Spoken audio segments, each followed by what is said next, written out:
On y va donc pour quelques éléments de commentaire de ce corrigé de carte mentale. Vous voyez que la carte mentale que je vous propose est chargée, fournie, il y a beaucoup de choses à dire. Vous remarquerez notamment le nombre des remarques en rouge, beaucoup de remarques à réaliser en ce qui concerne les figures de style, les procédés grammaticaux. Comme je vous l'ai dit dans la première vidéo, c'est un texte tout à fait littéraire, et donc il y avait pas mal de commentaires techniques à réaliser, notamment sur l'ironie, qui apparaît à la fin du texte, et c'est quelque chose sur quoi j'aimerais revenir.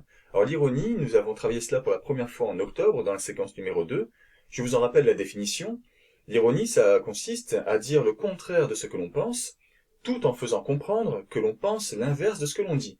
Alors déjà, cette définition, elle vous rend dingue, mais c'est vraiment ça. Il ne s'agit pas de mentir.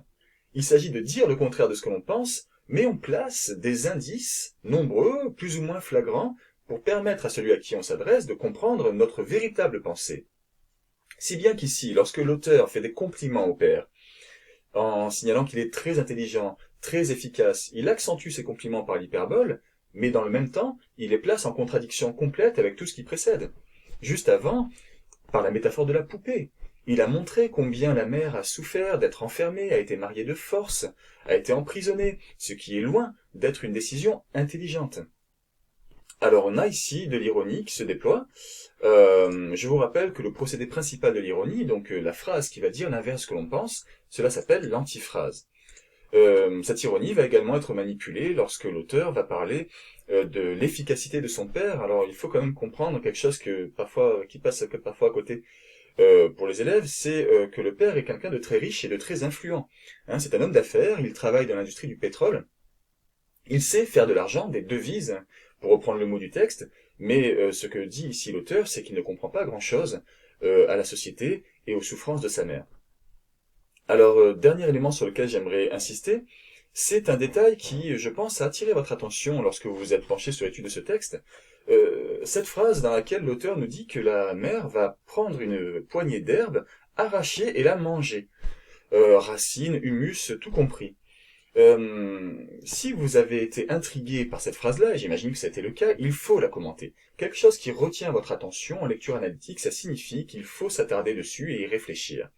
Alors, il me semble que ce geste réflexe du fait de prendre un objet et de le porter à la bouche pouvait faire penser à ce geste qu'ont les bébés, les tout petits enfants, qui vont découvrir le monde en le portant à leur bouche. Des objets qui les entourent, c'est ainsi qu'ils font leur découverte, et c'est ça que fait la mère ici. Alors c'était un premier niveau d'analyse qui vous a peut-être traversé l'esprit, mais il y a une chose que je voudrais ajouter, et qui vous montre à quel point quand on étudie un roman dans sa totalité, on peut réfléchir de façon plus profonde. Le motif de l'épisode de l'herbe qu'on arrache et qu'on mange apparaît 3 fois dans le roman. Ici, c'est la deuxième. La première fois, vous l'avez déjà lu, c'est à la page 19, c'est lorsque la mère parle à son mouton, le mouton qu'elle va sacrifier pour l'Aïd, et elle s'est prise d'affection pour ce mouton, c'est devenu son confident. Et elle va lui raconter des légendes, parlant notamment du jardin. Jetez un coup d'œil à ces pages, page 19, ligne 104-107. Vous verrez que le jardin tel qu'il est présenté ici était déjà annoncé dans cet extrait. Vous trouverez une troisième allusion à l'herbe qu'on arrache et qu'on mâche, lorsque la mère a évolué et est vraiment devenue adulte, sauf que cette fois, vous allez observer qu'elle ne mange pas toute une poignée, elle a évolué, c'est une sorte de vestige de son enfance, et ça vous montre comment progresse le personnage dans le roman. Quelque chose de tout bête, une poignée d'herbe, vous voyez qu'un artiste, un auteur, peut en faire quelque chose qui est riche de sens et de symbolique. Regardez donc la vidéo sur la conclusion, on reviendra à cette présentation du jardin notamment, et de la perception de la mère.